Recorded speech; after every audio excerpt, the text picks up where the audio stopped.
Right now, guys, we're going to bring on Thomas Harper. I'm going to explain to him the rules of the game real quick, and then let Double D take over. Okay, Thomas. So since you've been here last, we have fine-tuned our opening game called Well, it's a version of Hot Potato called Hot Matches. And whoever is talking when Frenchie's little timer goes off is eliminated.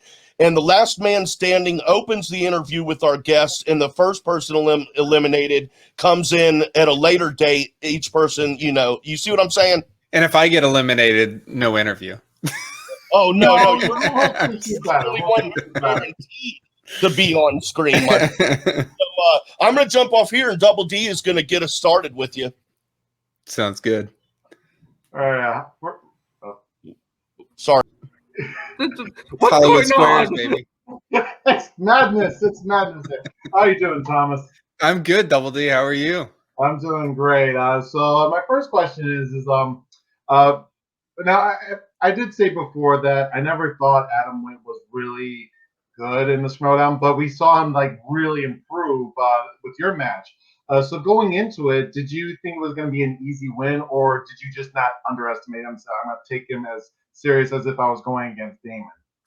Yeah, I think it's less that Adam Witt improved and more that he played to his true potential. And I thought from the very start, as soon as the match got announced, well, as soon as I found out that he was the actual opponent, because there was other stuff behind the scenes going on, but I knew it was going to be a really tough match. He said from the very outset, I remember him saying like right after the draft on a stereo show that he wasn't planning on having a match. He didn't think he was going to have a match this season, so he was in the bench coach role, and he was knee deep in prepping Molly for that number one contenders match, writing questions.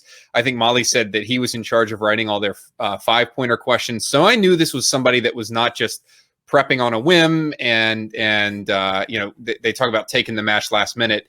He was fully ready to go, and he showed just how strong I think their prep system is within the faction. We knew that going in, and quite frankly, I'm glad that we had as great a match as we did, because you can't look at that match and say, well, I don't know if Harper really played well because it's Witt and this and that. Like, no, he would have beaten just about everybody in this division with that performance. Yeah, well, maybe not everybody. There are some that are maybe just slightly better, but I definitely saw a vast improvement. I mean, his next highest score in the Star Wars division, just that specific, was 19 points, and he scored 28. So there was a vast improvement in terms of Star Wars division terms. Right. And with my second question is I noticed in your second round, obviously, this is going to be a painful subject, but I am curious.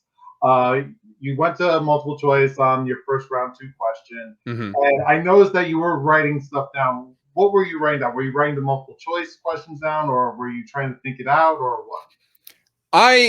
I'm a visual guy, so I like I have like a system that I work, and so it would like if I flip the board around, it would probably look like hieroglyphics to the average person. But I'm a big like flowchart type guy, and it just helps me process like what I'm hearing in the information. And so when you talk about like categorizing and stovepiping information, so that I don't get like I'm not thinking about, say, Return of the Jedi when a question like that is asked.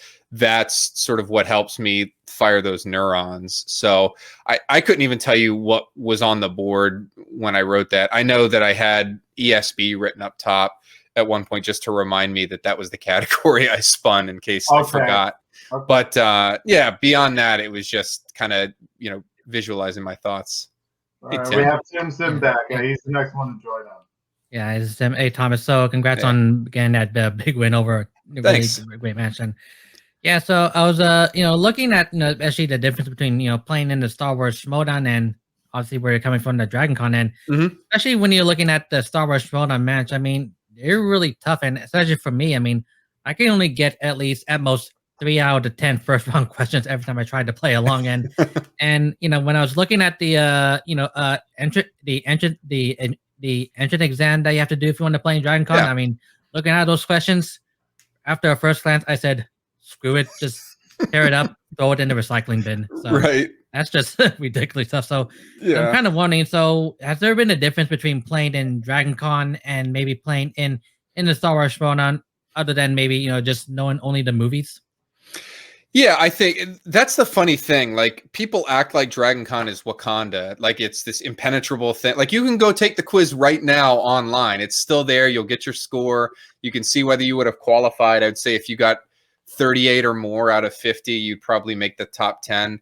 The biggest difference for me is the one-on-one nature, because normally I play like a fatal 10 way is what it starts out as in Dragon Con. So you're up against 9 other people, and you talk about knowing other people's questions and having that moment where you're listening to somebody else say, like, man, if I had only gotten those questions. Imagine having that 9 times and then you get around. So that was one adjustment, and then just the little margin for error would be the other one. If you watch this past year, I got probably the most questions wrong that I've ever gotten wrong in Dragon Con. And but you're still in the fight. You survive to another round, and as long as you survive the cut, that's okay. Here, there's not that margin for error. You've got to be on your game. You can't have a mental blip. So that's an adjustment, but that's me versus me. I mean, it's a lot less to do with my opponent than it is just making sure that my mindset's right. Yeah, especially when you're talking about having those mental blips. I mean, it comes with having, like, especially when you're coming to this Roland with like a sports athlete mindset, or even for you, Hans Harper, and maybe even for Roka, a military discipline mindset. I mean, given that, of course, I assume that you have a experience back in your days in the army, right? And I'm just kind of wondering, how much did that military mindset, discipline, and focus help you with being able to get those questions right in the highest of pressures? Yeah, I think the big thing is just helping you focus in. I mean, I'm not the kind of guy that's going to be distracted by outside noise. I couldn't tell you what the banter was that was going on in the background. I'm paying sharp attention to what Wit's writing down and saying, because the moment that he slips and gives something, I'm going to challenge that. And I'd say that to any competitor that I face. And, I think being able to box stuff out is really critical, and box stuff out in a high stress, high pressure environment so that you're still performing at your maximum. That's really what I get the benefit of. Interesting. Yeah. Sir, how you doing, Thomas? What's happening? Thanks for having me on. Yes, absolutely. I want to start by piggybacking off of Tim a little bit. But first, please forgive me for not knowing the exact terminology, but clarify it just so I know. You're a military attorney, correct? Yeah, JAG. JAG is like it. Is that how one would, like, if I were going to be like Thomas Harper? Yeah, he's a military attorney. I would just say Thomas Harper. He's a JAG. Yeah, he's a JAG officer. He's a JAG attorney. Yeah, any of those work. Yep. All right, cool. I just want to be sure, and because I don't want to sound stupid, and no, not at all. He does that on a regular basis. So JAG with my, and I don't want to be, and I don't want to say, and you being like, no, that's some stupid TV show fantasy. We're really called this, but no, yeah, okay. Right. But I want to know how your experience as a JAG officer influences your character work, especially in that promo. That promo is great, and I told you behind the scenes that I was a little bit scared of you, man, and you're on our side. But how does that experience influence the character work in Schmoedown? Yeah, the funny thing, I'll pull back the curtain. So the promo that I cut with Wit, that was a credit to Wit and Kaiser both reaching out to me and seeing if I was going to do something. They were awesome to work with. My voice is low, not intentionally. There was an issue with my mic that nobody realized. They probably realized it. Wit had never talked to me before live. We'd traded emails and DMs and stuff. So I guess he thought that's just the weird way that I sounded. I didn't know that it had messed up like that until I saw the final cut. And I was like, well, shit, it's too late now. So, yeah, but it worked for the story. But I would say I tapped in mostly to my time as a prosecutor, because you want that sort of like that killer mentality when you're there. The jury, unlike the jury in a civilian trial, they're all senior military folks, most of which with multiple combat tours. You stand there and it's not uncommon to see somebody, you could tell what they've done just by what's on their chest, with 1 or 2 Purple Hearts, Bronze Star for Valor, something like that. So people that have really like seen some stuff and have done some stuff.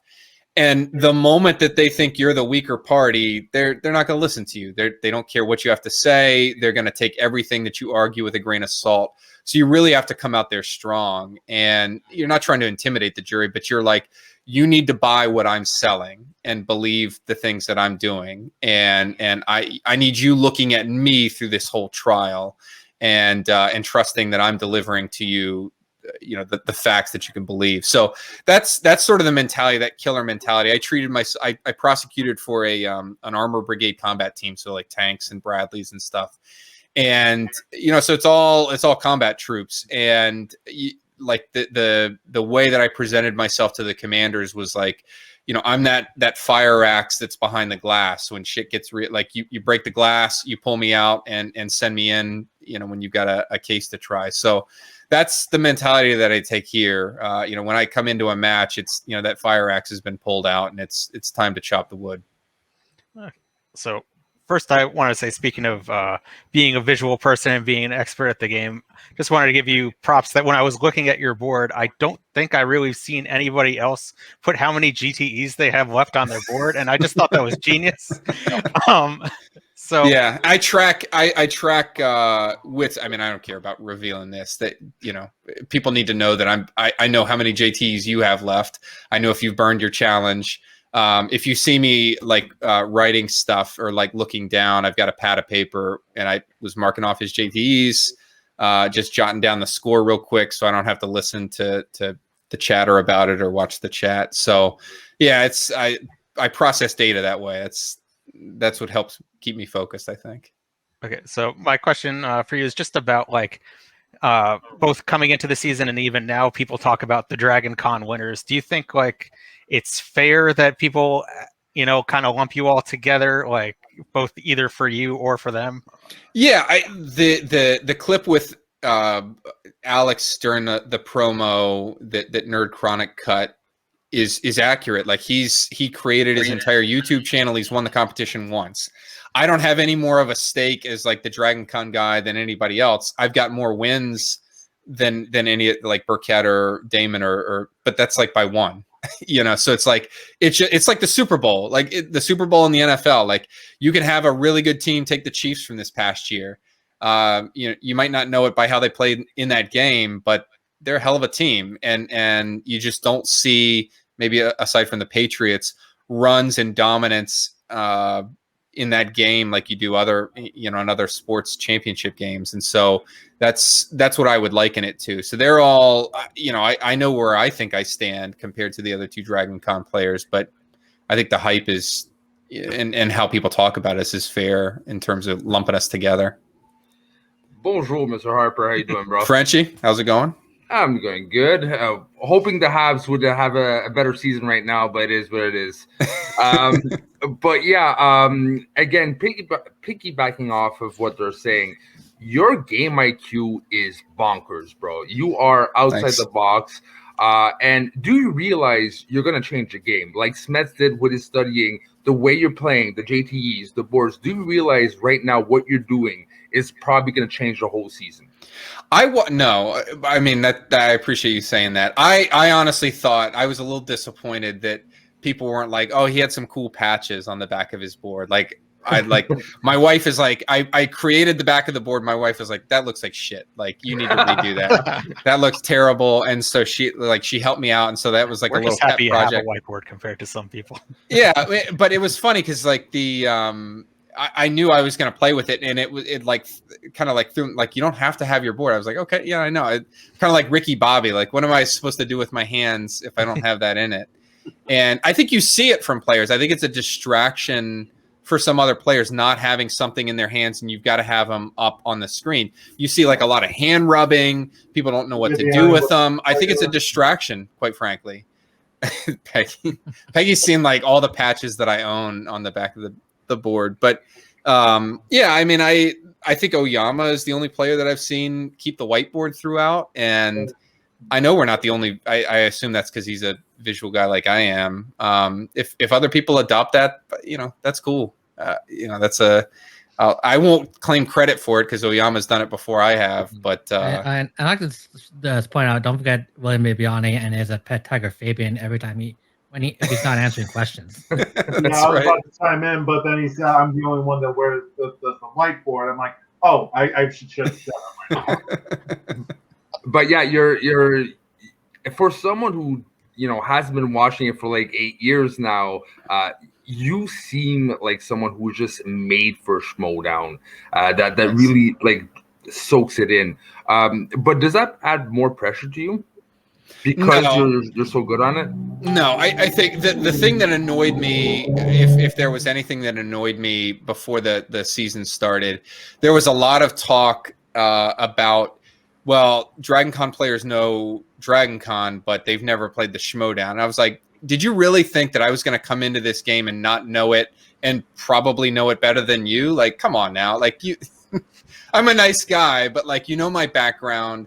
I'm going to walk you give me a rule book. Like, that was the best email that I had ever gotten, was a 15-page rule book to review.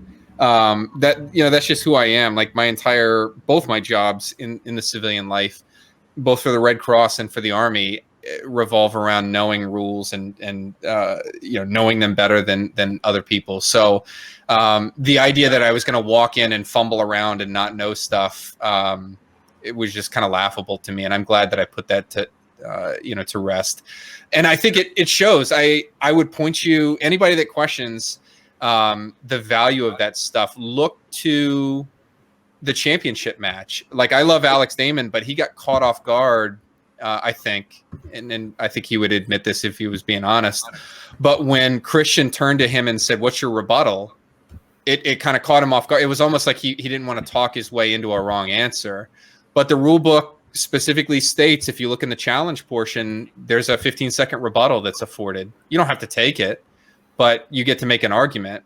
And it kind of threw him. That's the first time I think I had seen Christian go to the non-challenger for the rebuttal like that this season. But it's there. You got to be prepped for it. Like, why wouldn't you take that time? I mean, I intentionally didn't give a rebuttal in mine, for certain reasons. But you got to know that stuff. You got to know the nuances if you're going to play it. Mm-hmm. And in Star Wars, like, it's a game of inches. If that's the edge, if I get the edge over you because I know the rules a little bit better and I can maneuver, so be it. Absolutely. Man, I got to tell you, I'm torn in 4 different. Oh, did you have something else, Frenchie? No. Go ahead. I just want to chime in 2 seconds. Technically, I shouldn't even be on here, so I'll go away. Oh, Frenchie, we love him. That's our producer, who actually from Schmoes of the North. So be sure and check them out as well if you're not already. Great show over there. But dude, I'm torn four ways this season in the Star Wars division. Emotionally, I love seeing Demolanta with the belt and with his family. It hits me, dude. I love it. Yeah, it's a great story. As far as competition, it's been amazing seeing Damon's title run and no one being able to dethrone him for so long until Demolanta just did. Personally, I've been a Laura Kelly shill for 3 years now, so rightfully so. Level, I want her to be champion, but then there's like the reality, and I've got to be honest with myself, and the hype around you, at least so far, was absolutely justified. And after seeing your first match, man, a big part of me honestly thinks that you're going to end up being the title holder and that you will go on a Damon type run with it. So I'm being drawn and quartered here, dude. I love it. I love it so much. But I do want to ask you real quick. Now, we've talked a little bit in the past about whether or not it's a benefit for Dragon Con, who has all of canon included, or Schmoedown, which is just the movies. Now, after your training that you've done after joining Schmoedown and having played this first match, some of the people who are not Dragon Con, I've heard say that they think it's a disadvantage for the Dragon Con because the folks in Schmoedown have been so finely narrowed on the movies. And I've heard Dragon Con folks say the opposite. What's your opinion on that right there? Do you think it's an advantage, a disadvantage, or maybe just depends on who the player is?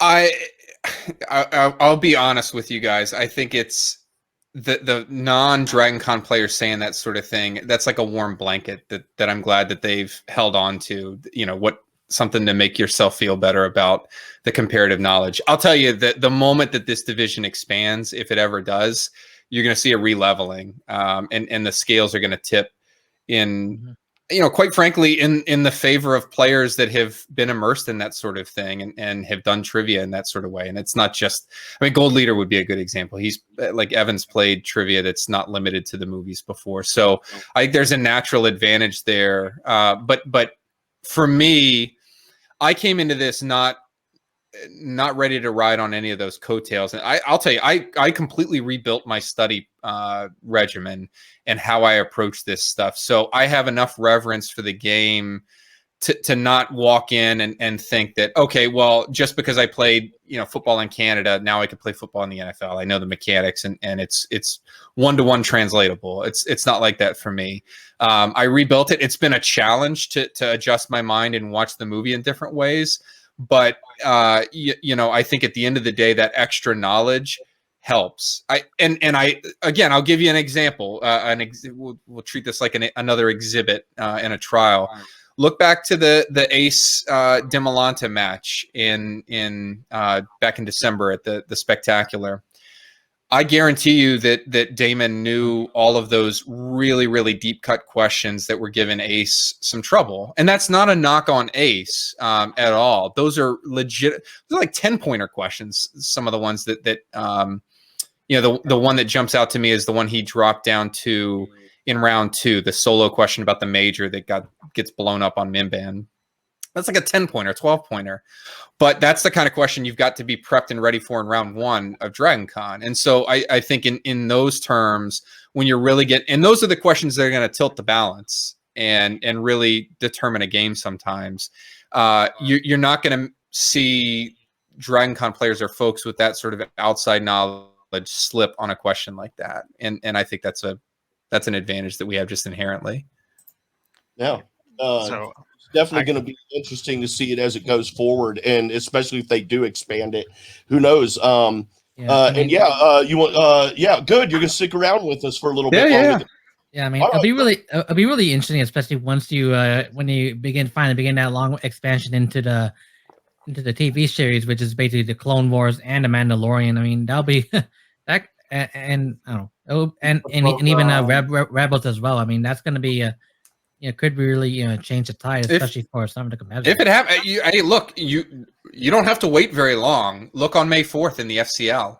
Yep. They're having a Star Wars exhibition with the Mandalorian as fair game. Oh, wow. So I'm very curious. I told Kate, I was like, why don't you just cut me for a day and then you can re-sign me immediately and just let me go weigh in on that exhibition. She declined, but yeah. I think that would allow for I don't know what the division holds. I would say at the same time, they haven't fully tapped these movies. As I study, there are just large veins of information that they haven't tapped, just scenes that they haven't asked a certain way or questioned a certain way. So I'm not sitting here saying that the PJ and his team can't come up with more like torturous questions to put us through the ringer, because they absolutely can. But I think it'd be cool to see open it up a little bit, or my personal vote, because I understand the argument about TV shows and that stuff. Spice up the wheel. Take some of those traditional round 3 categories that really make it fun, like Jedi Order, weapons, vehicles, and technology, planets. Make those available wheel slices and start to make it look a little more like singles, where you've got to have sort of the Bateman mentality, like, what's my opponent good in? What are their weaknesses? What are my strengths and weaknesses? Do we start to see a division where Star Wars players can choose a couple wheel slices and play off that? I think that'd be cool to see. We're actually that'd be really interesting. Sorry, Thomas. I was gonna say, that'd be really interesting to see, especially if we get those round 3 questions on the wheel. I might have to lean towards on. I don't want to answer all of them. I'm just saying, like, that'd be fun, but it'd be like cruel and unusual punishment as you're sitting there getting put through the ringer. We're actually seeing that with IG because there was never a Superman category, Right. but that was specifically DC. So I think as we get further, maybe as soon as next year, we're going to start seeing that actually happening in Star Wars. I'd be all for. I think IG. I was a fan of IG last year and the year before when I started watching. But I think you've seen a releveling in that division that's really made it fun. I think you saw it right out of the gate, the value of it in the championship match, like that phenomenal showdown with Mara and Chandru, and you've seen it in every single match since then. It's just like it's exciting, and I pop into Reddit and stuff and read, and it's just like people are excited to see these new areas. It's like finally some unexplored territory that hasn't been drilled down on. So I'm all for bringing a little of that to Star Wars. Have you considered? Well, I mean, I know it's so extremely early. You've probably not thought about this, but maybe you have. Have you thought about maybe expanding into a second division next season and enter Geekdom or something like that? Maybe? If you saw me play along with singles, you wouldn't even want me in the FCL. I will sit there. I love to watch it, and my wife and I have started like watching together the singles matches. Like that's become like a new fun part of the week. But she just clobbers me Kate would cut me immediately as a singles player. IG would be a tough road, I think, particularly because the expanded category, I think there's like 300 movies or something like that right now. Yep. And watching the skill level, like the Damon Barbarian match, I'm just like, did we watch the same movie? Like I've seen some of these movies dozens of times, and I feel like I've never seen them before. It must be like what some people feel like when they watch the Star Wars division, because I guess I've never seen Star Trek before because I have no clue where any of this is. So yeah, we'll see. My focus is on Star Wars right now. I mean, I've got a big mountain to climb, and one win, in my opinion, is ultimately meaningless if I can't keep performing. So that'll be my focus for the time being. Okay, I'll X you off my free for all list. Yeah, you're not going to see me there. I'll spoil that right now. Yeah, I don't think any like pure IG and Star Wars competitors are going to be in the free for all. I think that's a given. I kind of knew that like maybe 2 years ago. Yeah. I'd have questioned Kate's decision if she had tried to tap me for that. Like, did you hit your head? I still predict Parker is going to be in because he in the fan leagues he was good in singles, so you never know. Oh, yeah. Yeah, Also, I was thinking maybe Hannah, but anyway. Well, Hannah was in teams, and teams right. is kind of similar to that's why I was But anyway, so you get drafted. I see Peggy in the chat. Do you have any? Do you remember your first impression of meeting Saul? So Saul was I was really excited to get to know him, and he's the exact kind of like battering ram personality that you would expect in a really good way. We had an Iron Man session the other night, and he was just sending pictures like, I'm bringing the heat tonight. Like, just get ready for it. Like, he's that intense about everything, and I really love it. And he stepped up from day one and approached the faction and approached Lacey and I as somebody who is going to be an informal leader, an informal bench coach for us. And he's been really invaluable. And that goes beyond just like quizzing and stuff. It's just, he has a knowledge of the game that's great. I've talked strategy with him. I've talked just general life stuff with him. And he's one of the most supportive people that you can get. I think he would, he'll scream at you one day, but he'll give you the shirt off his back at any given moment. And you can't ask for a better teammate than that. It's awesome. I don't want to make him angry though, so I'll say that. I love him so much, and I'm not going to get on his nerves by telling. I'm not going to get on his nerves by telling everyone that I have his phone number. So I will not do that because he hates it when I say that. But actually, for the last 10 minutes here, let's talk a little bit about those cutscenes. We got to talk about those, man, because Jay Washington is back. Chandru. Well, first let's start with Chandru, Jay, and then Grace came in. So Grace is definitely she's got a lot up her sleeve, but I don't know. I was shocked. I was kind of shocked that it made the turn where this what should we call this coup didn't end up going through. I was shocked. I just, what is going on, guys? But that just sets it up for something bigger with Jay. Yeah, I was definitely last week, a couple weeks ago, whatever we talked about it. I was happy that Winston just kind of bitch slapped everybody and fall back in line. But I was disappointed that we didn't get a uprising with Jay leading the charge. But I am happy that was kind of rectified this week because I planned this all along. I knew this was gonna happen, and I'm like, okay, I'm happy now. It's like getting having something bad, but you have a whole lot of sugar in it. It's like it tastes bad, but the sugar kicks in, and now I'm happy. Well said. Let me just say that I don't know, stripping Clark Wolf of her commissioner title and giving it to Jay Washington. Not personally my favorite move. Not mine. I don't know. It's my favorite move to have Clark back behind the desk. So if that's what causes that to happen, I'm for it. Yeah, I'll be happy to actually see Clark again more because that's the bad thing about COVID. Well, one of the bad things about COVID is we didn't get to see Clark in the cutscenes and we didn't see more of her. So now that she's going to be at the desk, it'd be interesting to see if Andrew Guy and Clark Wolf are at the desk at the same time. Outside of storylines, I'm really excited to see what Clark Wolf can do behind the desk especially if she teams up with Andrew Guy, or I don't know, if Andrew Guy teams up with Mark Ellis, see how that fares out. Yeah. That would really test the limits of my ability to box people out and pay attention at that point. But I love it. Yeah. Yeah. He's calling your Star Wars matches. I'm not sure, as far with you being a competitor, Thomas, I'm not sure how much you're allowed to talk about storyline kind of stuff, even if it doesn't involve you.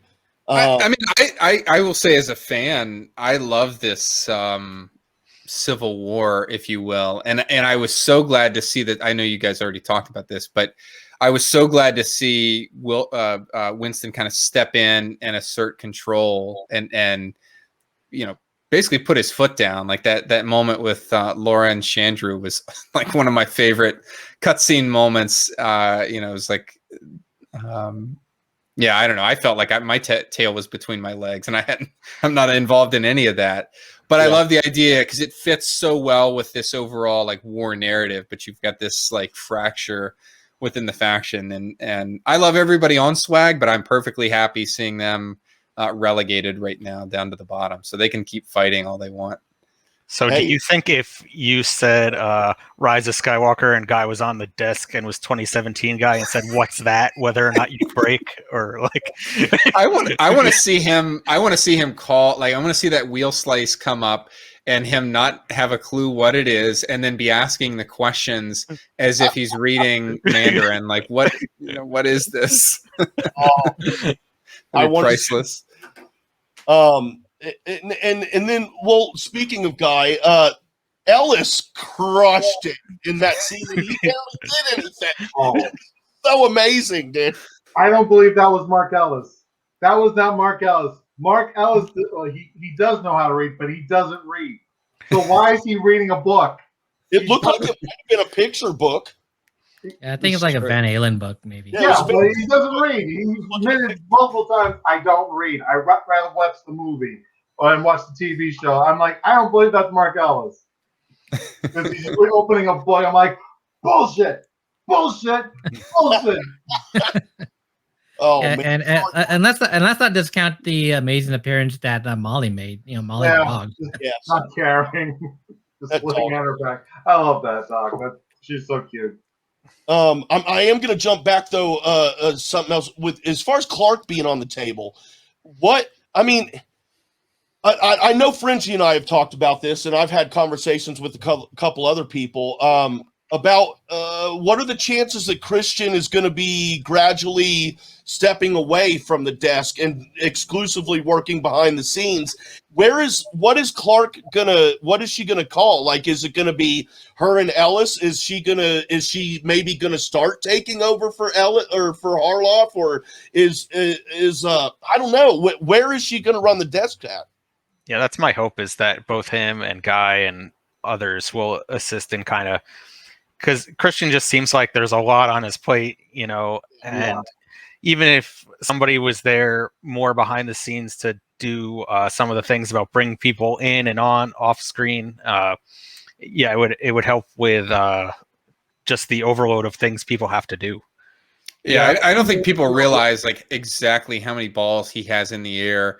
And because you see him and he's got this like poker face. You don't see, there's not a bead of sweat on him. He's not flinching at all. And you don't realize just how much he's doing. And so if he's able to I think you're going to have to rip him away from the desk. But if they manage to drag him away and he's able to focus his efforts, I mean, he's going to be able to do amazing things, whatever he's doing. So.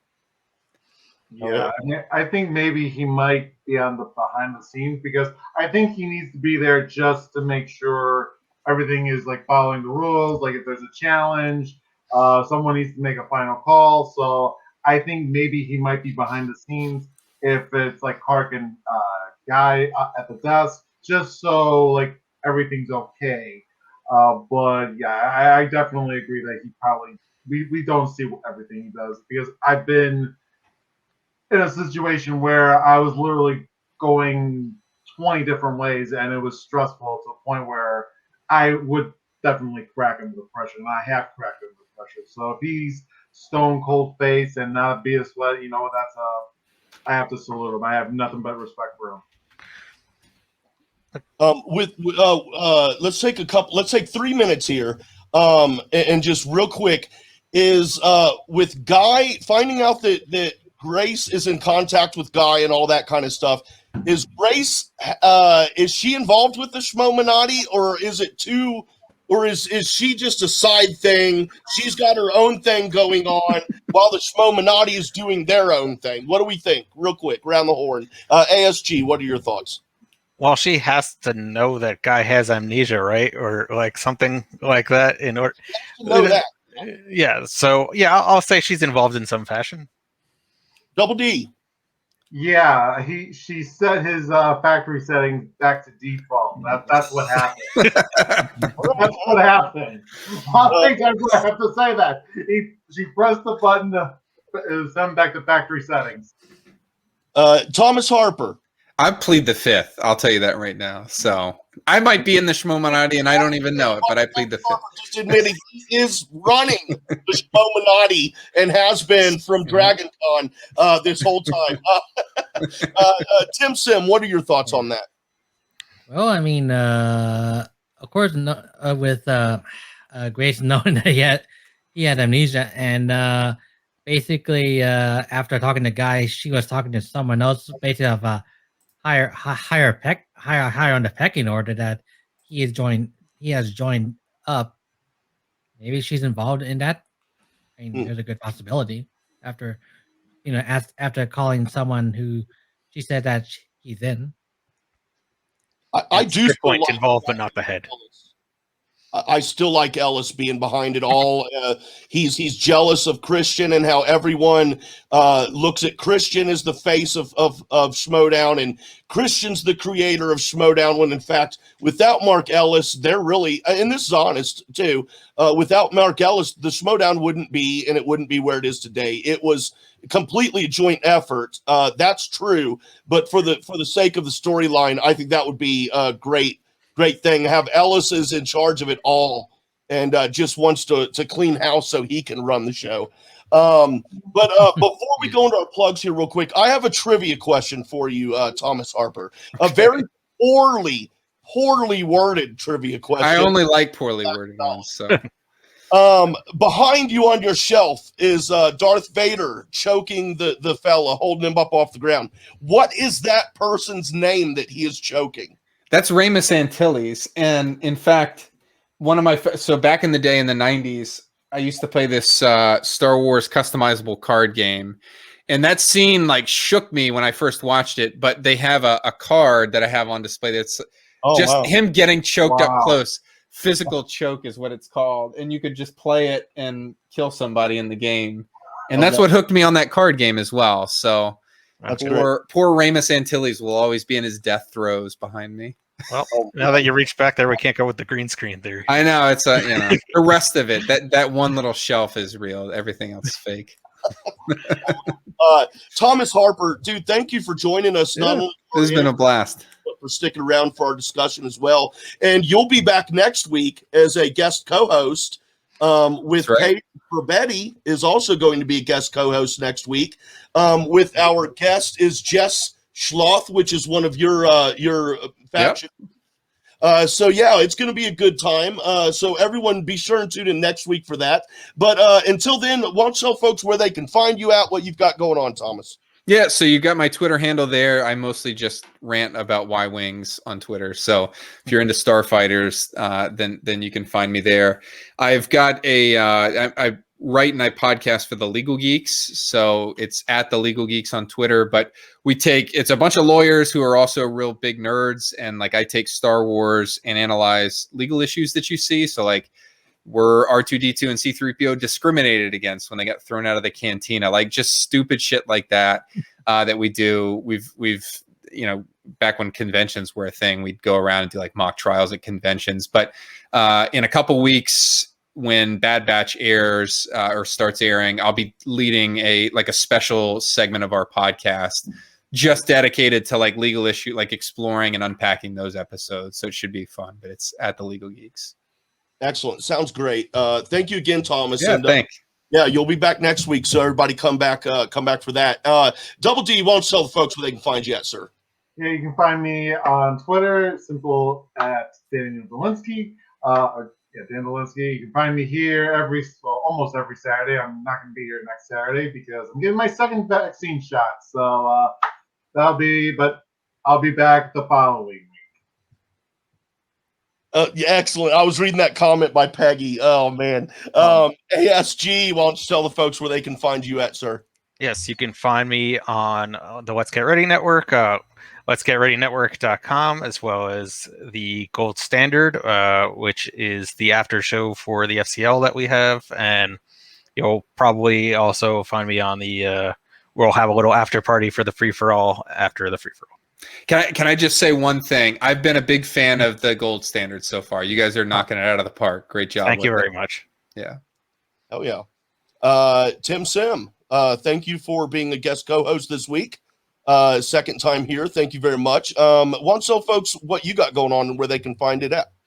Yeah, thanks for having me on. And you can find me on Twitter at TimLSim, where I just basically post, what I have in my mind, and as well as, interesting Schmoedown stuff. And also check on my, I do also the preview articles as well on the Schmoedownlive.com. Basically got a huge week ahead with, not only just these 3 Schmoedown matches, but the huge free for all 4 that'll be coming up next Saturday, which is going to be really fun to see, especially after being away for 2 years because of this, situation we're in. And also on my YouTube channel, Timson, where I'm doing my own Schmoedown after show, The Insight, where I'll be having this month's episode coming up Monday, 7 p.m. Central Time, 8 p.m. Eastern Time. And basically just going over the 2 amazing title matches that we had happen, especially with the recent one being Collins versus Merle 2. And then previewed the big free-for-all with special guest Frank Janis from the Schmoedown Rundown, Alex Mack from Call to Action, and the one and only Shug from Spin from the Real, where we definitely had a great time for over an hour discussing what we love about the free-for-all and what to expect at next Saturday's event. And I'm really excited to, have that ready and, show it to y'all Monday night. Excellent. Sounds good. And you guys can find me on the Twitter and on stereo at JWade1134. That's the letter J, WADE 1134.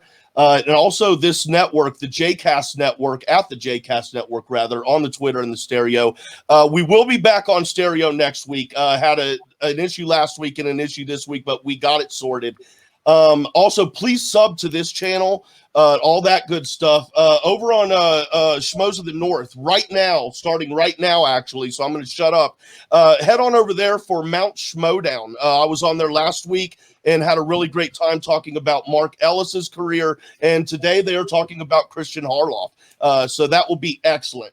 So enough for me. Next week, we got a great show announcements coming to this channel, as well as Thomas Harper, Paige for Betty as guest co-host, and Jess Schloth as our guest. Everyone head over to Mount Schmoedown at Schmoes No Network, or Schmoes of the North. I'm sorry. Frenchie giving me that look. Schmoes of the North, everyone. Have a great. Nice you plugged it in this week, Frenchie. I don't know.